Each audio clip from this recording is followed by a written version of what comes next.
Hello friends, welcome to the dream success academy. मैं अविनाश आप सबका स्वागत करता हूं आज के इस वीडियो में। दोस्तों, जैसे कि आपको पता होगा कि आज बीपीएससी का एग्ज़ाम था। ठीक है, 12 बजे से 2 बजे तक के बीच में हुआ। तो 69th बीपीएससी का जो प्रश्न पत्र है उस प्रश्न पत्र को हम लोग इस वीडियो में आज सॉल्व करेंगे। ठीक है, आपको जो भी दोस्तों यहाँ से उत्तर मिलेंगे वो वेरीफाइड उत्तर मिलेंगे। ठीक है, तो चलिए आप मेरे साथ जल्दी से क्वेश्चन आंसर मिला लीजिए। ठीक है, चलिए स्टार्ट करते हैं आज का। चलिए दोस्तों, देखिए पहला क्वेश्चन है कि भारत में बाबर के आगमन के क्या कारण थे। देखिए उस समय चूंकि प्रदेश में तैमूर राजवंश की स्थापना हो चुकी थी और युद्ध में तोपों का शुरुआत किया जा चुका था। तो सही इसमें 3 और 4 हैं, किंतु एक बार आप इसको क्या है वेरीफाई जरूर कर लीजिएगा इस क्वेश्चन को, क्योंकि इस क्वेश्चन में थोड़ा श्योर मैं नहीं हूँ। क्वेश्चन नंबर 2 देखिएगा कि निम्नलिखित में से किस बंदरगाह को मुगल काल के दौरान बाबुल का मक्का कहा जाता था। ये सूरत बंदरगाह को जो है बाबुल का मक्का कहा जाता था। ठीक है, चलिए अष्टप्रधान मंत्री परिषद किससे संबंधित थी, तो चूंकि ये मराठा साम्राज्य से संबंधित थी। बोधिसत्व बोधिसत्व पद्मिनी की पेंटिंग स्थित है कहाँ, देखिए ये अजंता की गुफाओं में जो है बोधिसत्व पद्मिनी की जो है मूर्ति स्थापित है। ठीक है, चलिए क्वेश्चन नंबर 5 देखिएगा कि निम्नलिखित कथन पर विचार कीजिए। ठीक, जिसमें फाइयान एक चीनी यात्री था, सही है, जो हर्ष के शासनकाल के दौरान भारत आया। जी नहीं, फाइयान चीनी यात्री था, किंतु यह जो है चंद्रगुप्त द्वितीय के शासनकाल में भारत आया था। हेनसांग एक चीनी यात्री था, ये भी सही है, जिन्होंने चंद्रगुप्त द्वितीय के शासनकाल में भारत दौरा किया। ये जो है ये हर्षवर्धन के शासनकाल में जो है भारत दौरा किया था। तो यहाँ पर उल्टा दे दिया है, फाइयान जो है चंद्रगुप्त द्वितीय के शासनकाल में आया था, हेनसांग जो है ये हर्षवर्धन के शासनकाल में भारत आया था। चूंकि यहाँ पे दोनों आंसर आपके जो है क्या गलत है। तो कथन सही, अब बताना कौन से कथन सही हैं। तो देखिए इसमें दोनों कथन जो है आपके गलत हैं, तो लिखिए उपयुक्त में से कोई नहीं। ठीक है, यानी कोई भी कथन सही नहीं है। क्वेश्चन नंबर 6 है कि सूची 1 को सूची 2 से सुमित करना है। तो देखिए चरक क्या थे, तो चरक जो थे ये एक चिकित्सक थे। ब्रह्मगुप्त जो थे ये गणितज्ञ थे। बराहमीर जो थे, बराहमीर यह ज्योतिष थे। और विशाख जो थे यह नाटककार थे। क्या थे, नाटककार थे। ठीक है, तो इस तरह से आंसर मिला जी आपका 1 नंबर आपका यहाँ पे डी सही हो जाएगा। ठीक है, चलिए क्वेश्चन नंबर 7 है कि किसने भारत में फारसी त्यौहार नवरोज की शुरुआत की थी। तो देखिए ये जो है बलबन जो था इसने नवरोज की शुरुआत की थी, और बलबन जो है यह गुलाम वंश से संबंधित था। ठीक है, नाथपंथियों, सिद्धों और जोगियों ने भक्ति धर्म के किस क्षेत्र में लोकप्रिय बनाया। नाथपंथी जो थे वो भक्ति धर्म को किस क्षेत्र में लोकप्रिय बनाया था, ये पूर्वी भारत हो जाएगा। ठीक है, चलिए क्वेश्चन नंबर 9 है कि वुड डिस्पैच, ठीक है, जो कि शिक्षा से संबंधित था। 1854 ईस्वी के प्रेषण के संबंध में निम्नलिखित कथनों पर विचार करना है आपको। तो इसने उच्च अध्ययन के लिए शिक्षा के माध्यम अंग्रेजी की सिफारिश की थी, सही है। इसने महिला शिक्षा और व्यावसायिक प्रशिक्षण पर जोर दिया, ये भी सही है। तो आपको इनमें से कथन सही कथन बताना है, तो इसमें 1 और 2 जो है दोनों सही हो जाएगा। ठीक है, चलिए क्वेश्चन नंबर 10 है मैथिली भाषा का विकास निम्नलिखित में से किस शासनकाल के दौरान हुआ था। तो यह कर्नाट राजवंश के समय हुआ था। चूंकि कर्नाट जो है मिथिला क्षेत्र से संबंधित राजवंश था, उसी समय जो है मैथिली भाषा का विकास हुआ था। प्रारंभिक वैदिक काल के दौरान कौन सा शहर प्राचीन मगध साम्राज्य की राजधानी के रूप में कार्य करता था। तो उस समय जो है प्राचीन मगध साम्राज्य का जो राजधानी थी वो राजगृह था। इसके बाद जो है पटना बना था, किंतु यह वैदिक काल प्रारंभिक वैदिक काल का पूछ रहा है, इसलिए आपको यहाँ राजगीर लगाना है। ठीक है, चलिए क्वेश्चन नंबर 11 हो गया, 12 हम लोग देखेंगे। ठीक है, चलिए क्वेश्चन नंबर 12 देखिएगा कि वर्नाक्यूलर प्रेस एक्ट के बारे में निम्नलिखित कथनों में से कौन से कथन सही हैं। तो देखिए इसे लॉर्ड लिटन द्वारा अधिनियमित किया गया, मतलब लॉर्ड लिटन के द्वारा वर्नाक्यूलर प्रेस एक्ट लाया गया था। इसे गैंगिंग अधिनियम के रूप में भी जाने लगा था, और इस अधिनियम को लॉर्ड रिपन ने निरस्त यानी रद्द कर दिया था।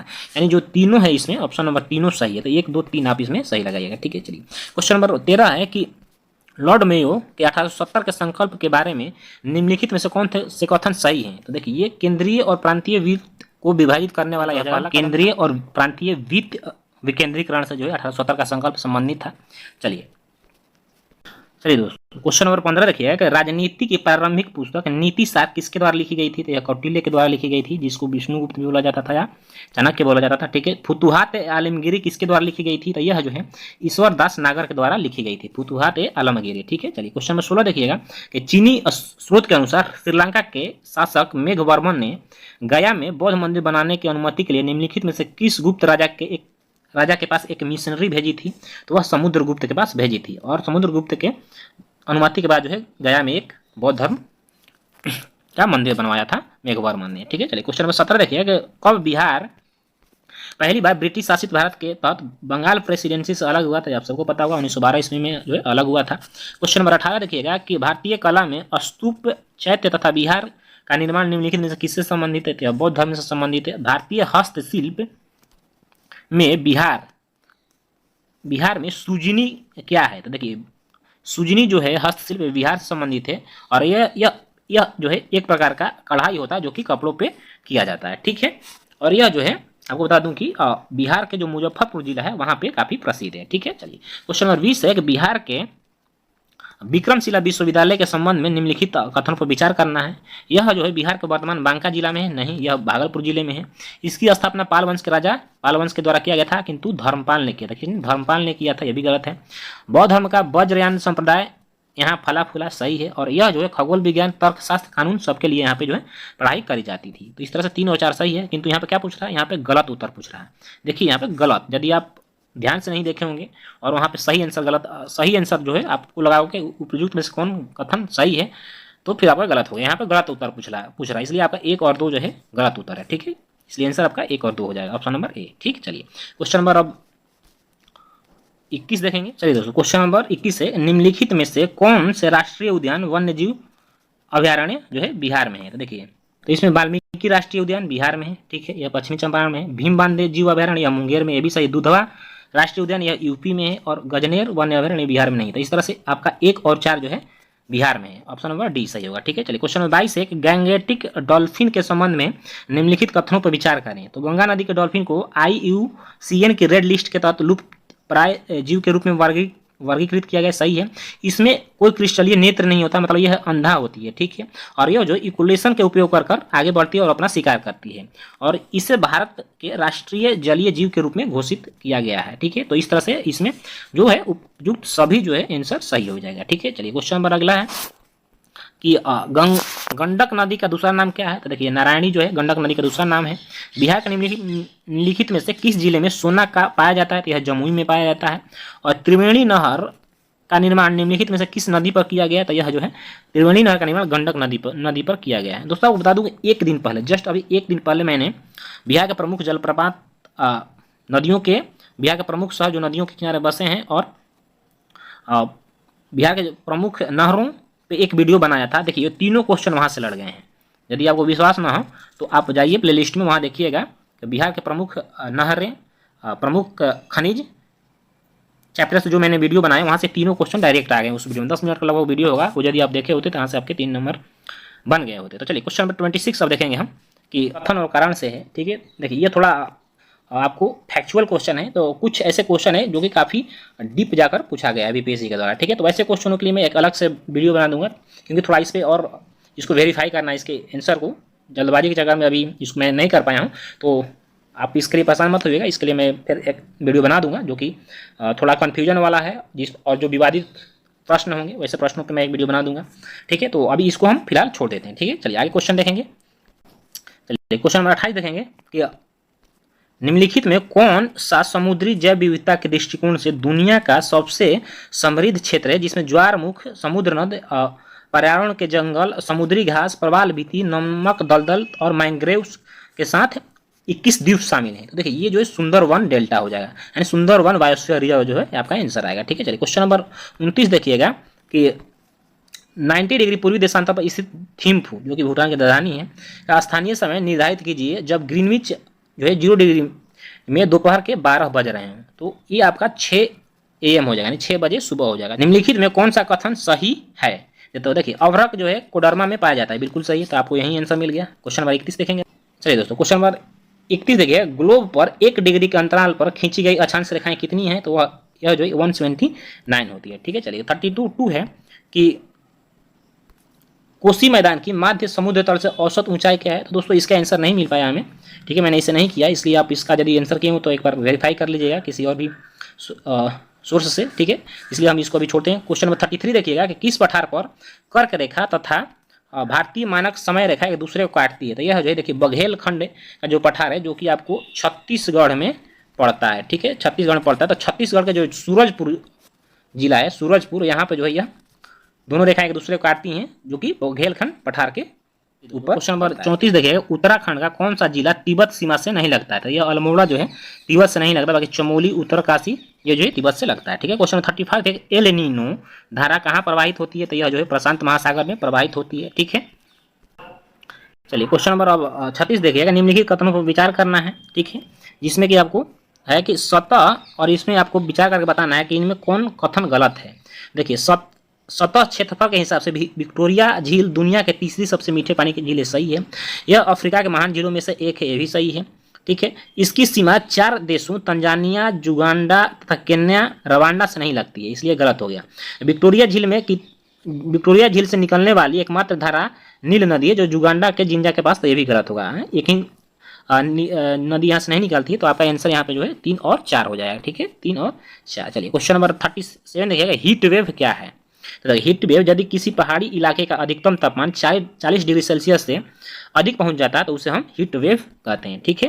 तो आपका आंसर हो जाएगा केवल 2, ठीक है, क्या केवल 2, ठीक। चलिए 8 है कि यहाँ पे आपको मिलाना है खोजकर्ता और उनका जन्म स्थान। क्रिस्टोफर कोलंबस पुर्तगाल का रहने वाला था। जैक कार्टियर जो था, ठीक है, ये आपको फ्रांस का रहने वाला था। Sir Francis Drake United kingdom का रहने था, और मैगलन जो था ये इटली का रहने वाला था, ठीक है।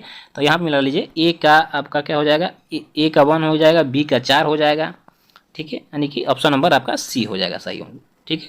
चलिए अब क्वेश्चन नंबर 39 है कि यूएई के रियासती राज्य को बताना है, ठीक है। तो देखिए दोस्तों, जैसे कि यूएई जो है यह 7 राज्यों से मिलकर बना है, और उन 7 राज्यों का जो है आपको नाम बताना है। देखिए इसमें Abu Dhabi, Dubai, Sharjah, Ajman उल अलकैन, फुजरह तथा रास अल खैमा है, तो यानी कि ऑप्शन नंबर आपका डी सही हो जाएगा, ठीक है। चलिए क्वेश्चन नंबर 40 है कि स्वर्ण रेखा नदी निम्नलिखित में से किस गांव के पास से होकर निकलती है? तो यह जो है नागरी गांव से होकर निकलती है, और ये कहाँ पड़ता है? तो यह झारखंड में पड़ता है, ठीक है।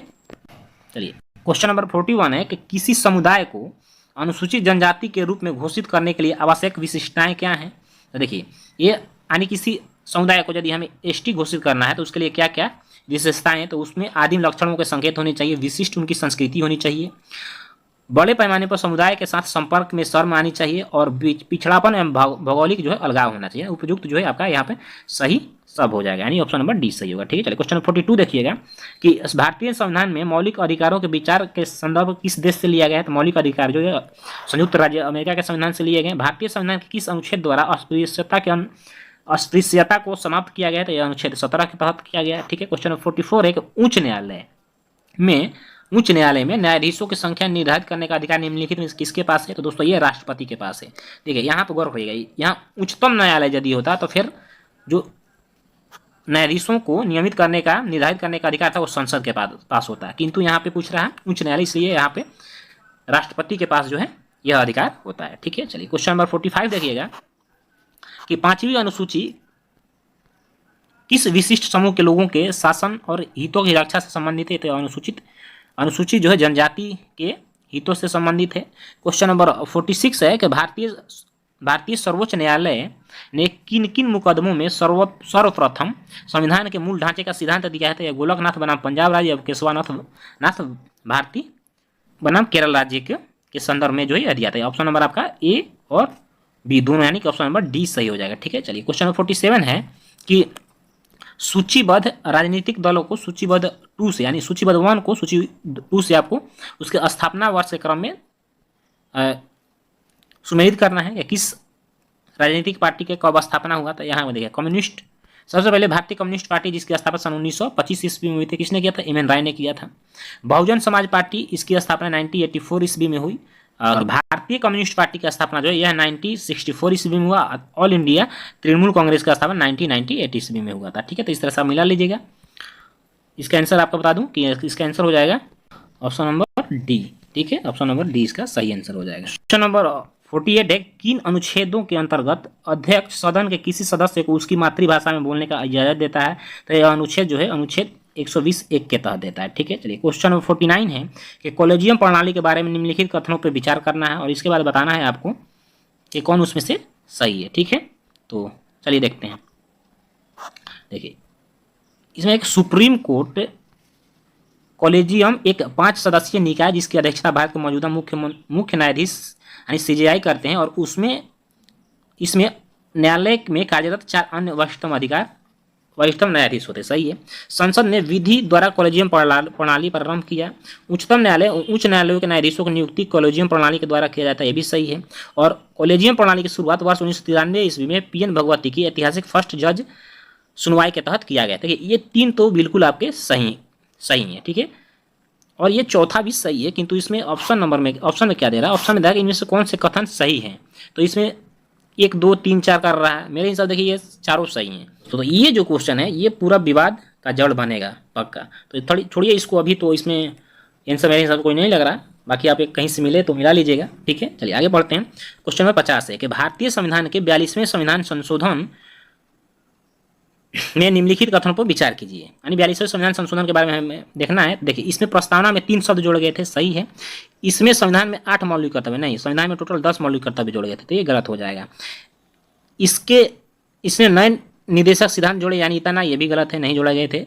इसके द्वारा राष्ट्रपति को चुनाव के परामर्श से राज्य विधानसभा मंडलों सदस्यों को अयोग्य घोषित करने का अधिकार दिया गया, ये सही है। यानी 1 और 4 जो है इसमें आपके सही है। क्या पूछ रहा है, यहाँ गलत उत्तर पूछ रहा है, तो आपका 2 और 3 जो है गलत उत्तर हो जाएगा, यानी ऑप्शन नंबर बी, ठीक है। चलिए दोस्तों, क्वेश्चन नंबर हम अब आपको छाछड़ देखेंगे। देखिए क्वेश्चन नंबर 51 से और 65 तक के जो है प्रश्न, जब मैं ये वीडियो बना रहा हूँ उस समय तक नहीं मिले थे, ठीक है। तो वो यदि मिलेंगे तो फिर मैं उस पर एक अलग से वीडियो बना दूंगा, ठीक है, जिसमें कि जो कन्फ्यूजन वाले प्रश्न है उसको भी उसमें सम्मिलित कर देंगे। तो चलिए अब छाछड़ से हम लोग देखते हैं, ठीक है। चलिए क्वेश्चन नंबर इसमें है कि 1937 और 1938 के दौरान बिहार में बर्खास्त आंदोलन किसके द्वारा आयोजित किया गया था। देखिए यह स्वामी सहजानंद के द्वारा शुरू किया गया था, ठीक है। चलिए क्वेश्चन नंबर 67 है कि भारत के स्वतंत्रता संग्राम के दौरान निम्नलिखित घटनाओं पर विचार कीजिए, ठीक है। और आपको इसके बाद बताना है कि इनका सही कालानुक्रम क्या है। देखिए होम रूल कब स्टार्ट हुआ था, यह 1916 में, सूरत विभाजन 1907 में, खेड़ा सत्याग्रह 1918 में और मार्ले मिंटो 1909 में। तो इस तरह से आप सजा लीजिए, सबसे पहले सूरत विभाजन, ठीक है, इसके बाद आपका हो गया मार्ले मिंटो सुधार, फिर होम रूल लीग, तो आपको 2 4 1 क्या है यहाँ, 2 4 1 और 3 आंसर हो जाएगा, ठीक है, ऑप्शन नंबर ए। चलिए 68 है कि लॉर्ड लीटन निम्नलिखित में से किससे संबंधित नहीं है। तो देखिए वर्नाक्युलर प्रेस एक्ट से संबंधित इल्बर्ट बिल, ये जो है लॉर्ड रिपन के द्वारा लाया गया था, ठीक है। तो इसलिए लॉर्ड लीटन इससे संबंधित नहीं, ऑप्शन नंबर सी सही हो जाएगा, ठीक। क्वेश्चन नंबर 69 है कि डच ईस्ट इंडिया कंपनी ने किस वर्ष पटना में अपना कारखाना स्थापित किया था। यह 1632 ईस्वी में किया था। क्वेश्चन नंबर 71 है कि निम्नलिखित में से किस आंदोलन में महात्मा गांधी ने भूख हड़ताल को हथियार के रूप में यूज किया था। तो यह देखिए अहमदाबाद हड़ताल के समय इन्होंने सर्वप्रथम भूख हड़ताल किया था, ठीक है। क्वेश्चन नंबर 22 देखिएगा कि 1942 में भारत छोड़ो आंदोलन में बिहार के नेताओं का महत्वपूर्ण योगदान रहा था। तो बिहार में कौन से प्रमुख नेता को बिहार केसरी के नाम से जाना जाता था। यह श्री कृष्ण सिंह को जो है बिहार केसरी के नाम से जाना जाता है। क्वेश्चन नंबर 73 है कि चंपारण आंदोलन के जन आंदोलन की प्रतिक्रिया में ब्रिटिश सरकार ने इस मुद्दे के समाधान के लिए कौन सा कदम उठाया था। तो चंपारण आंदोलन के बाद जो चंपारण कृषि समिति की स्थापना की गई थी ब्रिटिश सरकार के द्वारा, ठीक है। चलिए क्वेश्चन नंबर 74 है कि आपको सूची 1 को सूची 2 से सुमिलित करना है, ठीक है। ध्यान देंगे, भारत सेवक समाज की स्थापना गोपाल कृष्ण गोखले ने किया था।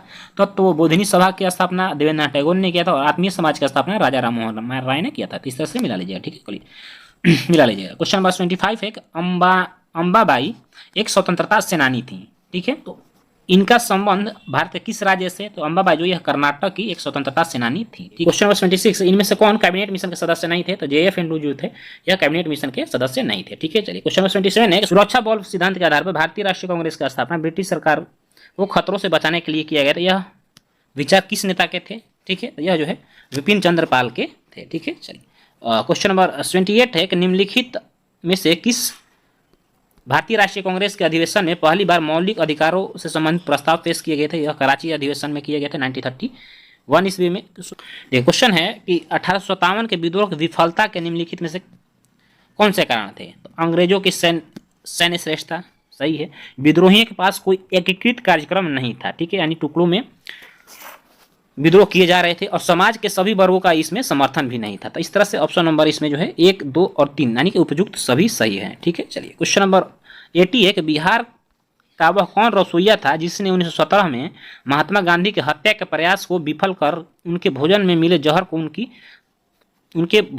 जहर से उनकी जान बचाई थी। तो यह जो है बटक मियाँ थे। कौन? बटक मियाँ, ठीक है। चलिए 81 से 90 तक के जो प्रश्न थे, ठीक है, ये आपको मैथ और रीजनिंग से थे, ठीक है। तो इसको अभी हम लोग छोड़ दिए हैं, हम लोग सिर्फ जीके जीएस के प्रश्नों को अभी कवर करेंगे, ठीक है। देखिए निम्नलिखित में से कौन सी कंप्यूटर की भाषाएं हैं। तो देखिए इसमें से कोबरा, पाइथन, स्किल और जावा जो है चारों जो है यह कंप्यूटर की भाषा है। तो आपको ऑप्शन नंबर इसमें डी हो जाएगा सही। ठीक है, चलिए क्वेश्चन नंबर 92 है कि हाल ही में समाचारों में देखी गई चैट जीपीटी का नाम आपने सुना होगा। तो चैट जीपीटी में आपको जीपीटी का पूरा नाम बताना है।